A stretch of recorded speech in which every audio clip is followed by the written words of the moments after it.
Now let's get to some of your thoughts on our big story from last night. Former Oregon Governor Ted Kulongoski is leading the charge on two ballot initiatives aimed at opening Oregon's primary elections. Right now in primaries, only Democrats can vote for Democrats and only Republicans can vote for Republicans. If you're one of the 1.1 million unaffiliated voters in Oregon, you don't get a say in the elections to choose the party's top candidates. And although Kulongoski is credited for being a major part of why Democrats dominate Oregon politics nowadays, he says it's time for a change. And open primaries will help the state find more of a middle ground. All of the non-affiliated voters and the independent voters are paying taxes to the state to run the state election. So their taxes are funding these elections, but we're not allowing them to vote. And I think that's wrong. And I don't think it's fair.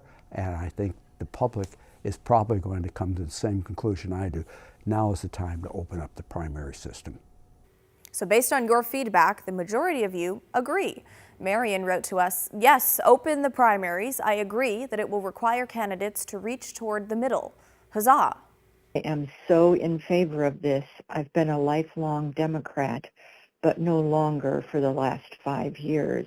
This is thrilling. I applaud Ted Kulongoski for his efforts, and I'm behind him 100%. Okay, several of you who support Kulongoski's idea asked us how you can sign on to his initiative in order to get it on the November 2026 ballot. Well, they are not quite at that stage yet, but they're close. First, they need approval from the Oregon Attorney General on the ballot language for the petitions. Once they have that, voter signature gathering can begin. But we did hear from some of you who like the closed primary system that's in place now. Doug wrote on our YouTube page, we live in a two-party system, and I personally don't want independents or Republicans choosing my candidate, and I shouldn't have a say in their choice of candidate either.